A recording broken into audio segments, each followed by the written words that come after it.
Thanks, Senator Johnson. Well, let's talk for a minute about subsidies that might distort these markets. It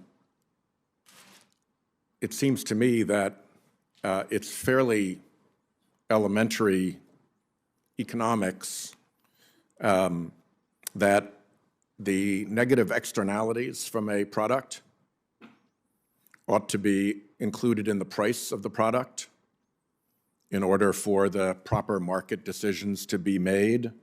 I think that's basically Milton Friedman Econ 101. Does anybody disagree with that proposition?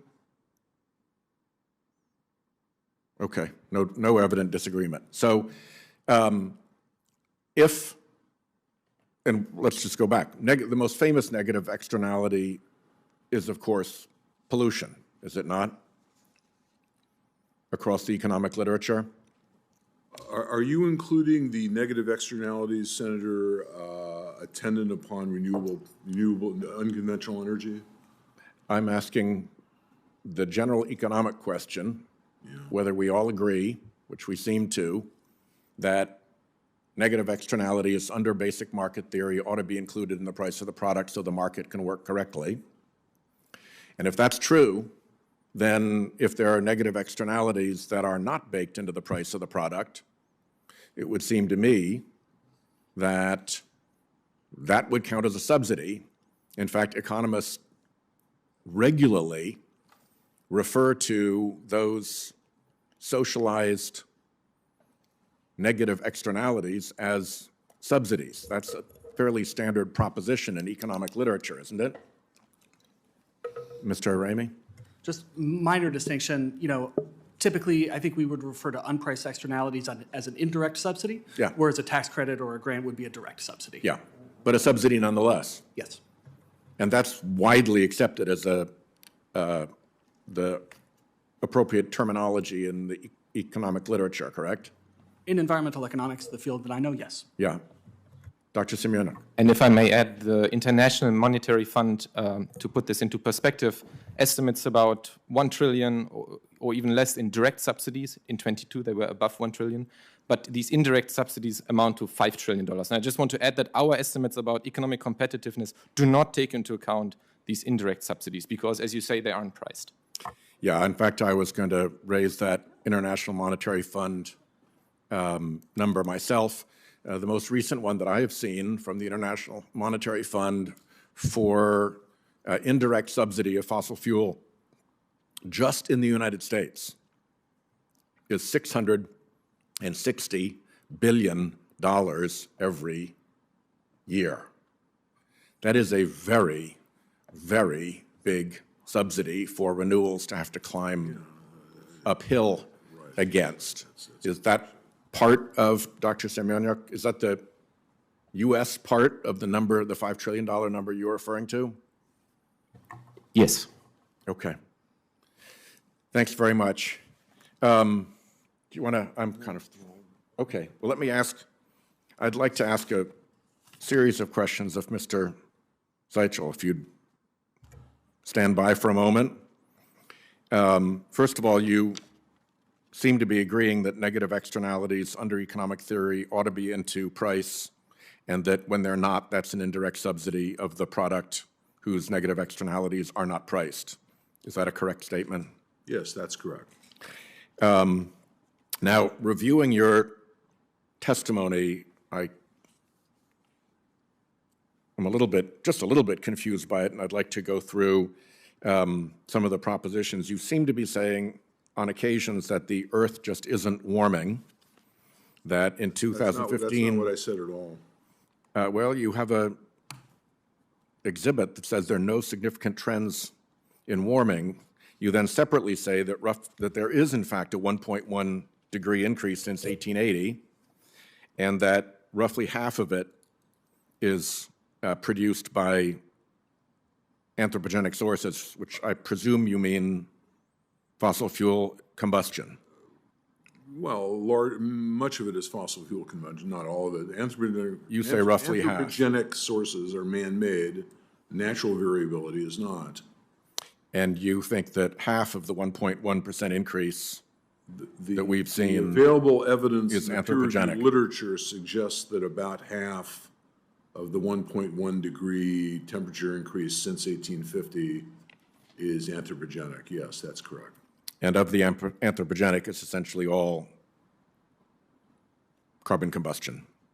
Well, no, it's not all. It's Essentially some all. of it is agriculture, some of it is cement production. It's anthropogenic in the form of the emissions of greenhouse gases. It's not all Okay, fossil. I'll take that. Emission of greenhouse gases, not just pure Right. CO2 combustion. Right. So as recently as 2020, you've said there's no consensus among scientists about climate science. Is that a proposition you will stand by here today? About climate science. Yep. I don't even understand I didn't say that.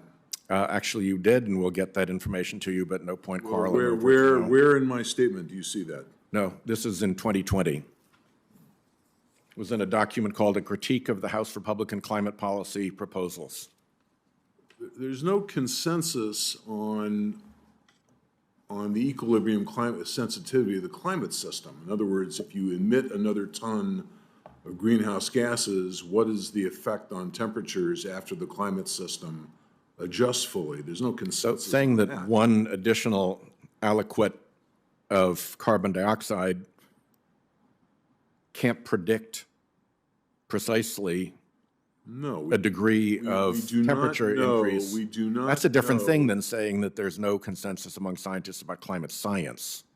Would you concede that you may have overstated the proposition? I would have to see what I said. Okay, Senator. well, let's move on then, because we don't have that in front of us. Fine.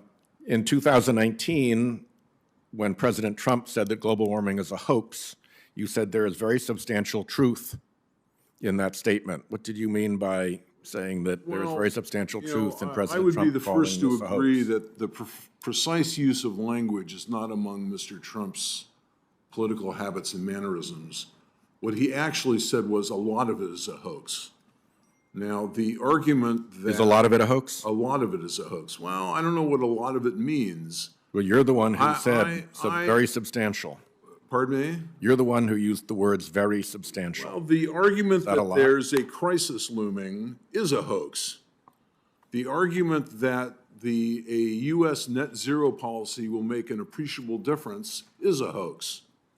There are lots of hoaxes in this debate. It right. does not mean that anthropogenic warming itself is a hoax. It certainly is not. You said in 2015 that since the implementation of the Kyoto Protocol, the satellite temperature record essentially has been flat. Now you say 1.1 degrees since 1880, and half of it is greenhouse gas emissions, correct? Well, the satellite record begins in 1979, not 1880, Senator. You used the term 1880. Well, that's the surface temperature record, not the satellite record. The satellite record begins in 1979, and then the question is, how do you interpret the changes in mid-tropospheric temperatures over the last 40 years? That's much more difficult, but there certainly has... It was your intention in 2015 to convey the notion that global warming was not happening because the satellite temperature record was flat, right? What other point would you have been making? No, there was a hiatus after the El Nino of 1998. Gotcha. Ending to something like 2014 or something. I have to go back Okay. and look. So you meant that during there was... That does not mean, Senator, that climate change or anthropogenic climate change, quote, is not happening. There are anthropogenic effects. There's natural variability. We don't understand the relationships between the two. And to say that the temperature is not changing over some short period of time does not mean that there's no anthropogenic warming. Of course, I will agree with you on that very point. Thank you. I think that's wisely stated. And you concede that the 10 warmest years in the historical record have all occurred since 2010. no, that's certainly not correct. That is certainly not correct. The argument that you see in the literature, especially from in the National Climate Assessment, that there's been an increase in extreme temperatures So this graph Yeah. is not correct, No, it is correct. and are not the top 10 temperature years all up Well, here in the I can't really, last I'm 10? not sure what the base period is. I can't really read that chart very well. What's Well, you really, should know it reasonably well because it's actually in your testimony. yeah, that's right. Well, I'm not Right? sure if it's the same one. I have one very similar to it. It may be the same And does your one very similar to it also show that the top 10 years, the top 10 heat years, I'm sorry, what? the 10 warmest years in the historical record have all occurred since 2010? I don't Your think graph that- and this graph both show the same temperatures, correct? Yeah, I'm not sure. I have to go Okay. look. Well, let me go on a little bit just to some of the things that you've said. Has the climate industry evolved into a totalitarian ideology?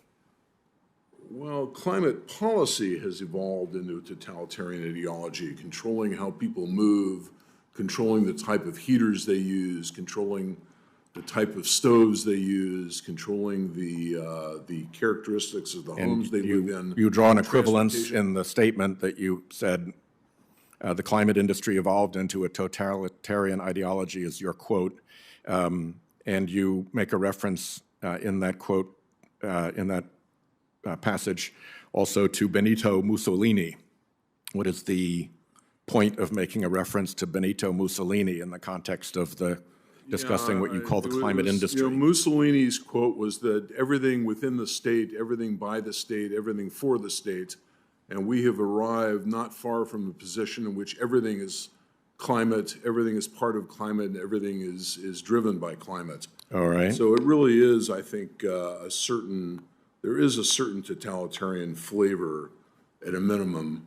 And to add to that, you've also compared environmentalist views as strangely reminiscent of Joseph Stalin's view of the difference between one death and millions. What is your point in trying to compare environmentalists and Joseph Stalin? The environmental left has made no secret of its lack of caring about the deaths of many millions of people in the third world as a result of energy shortages and all the rest. They've been quite explicit about that. Is that why you say environmentalists hate humanity? Yeah, I do actually, yes. That is why I say that. Okay. Or left-wing environmentalists. I don't know that. Well, let's talk about a non-left-wing environmentalist who's on this committee, Senator Graham. He suggested that Republicans should put together their own environmental plan as an alternative to the Green New Deal.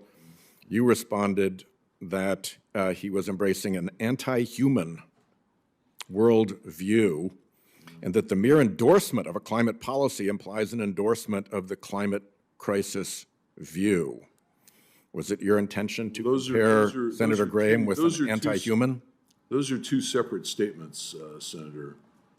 If fossil fuels are evil, then the factors that increase the demand for fossil fuels are also evil.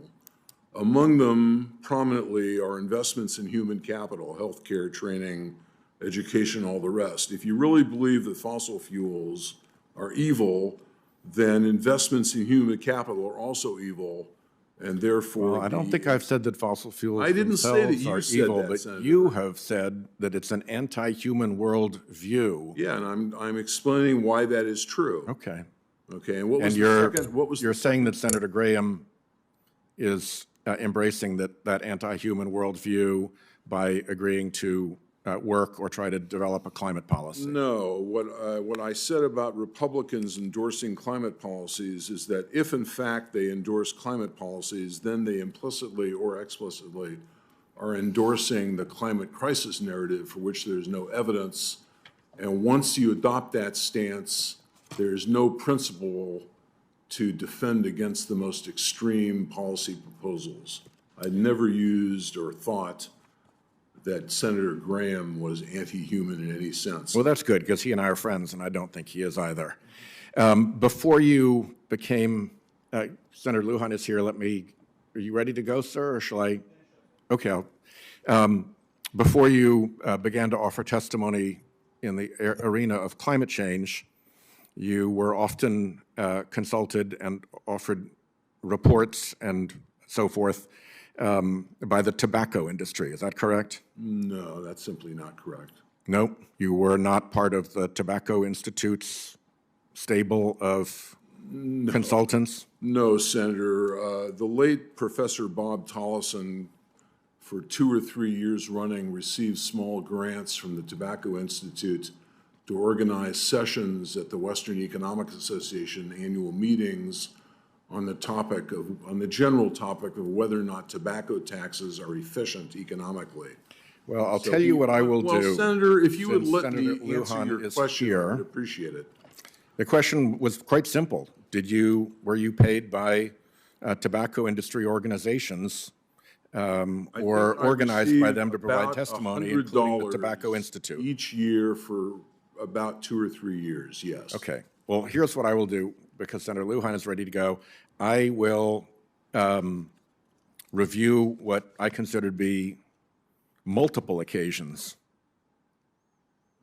upon which you spoke for the tobacco industry against the regulation or taxation of cigarettes. Well, and I'll give you the chance in writing to relate what your role was on all those various occasions. I just told you what the role was. Yeah, and I'll give you the chance to put that in writing. Very good. Senator Lujan.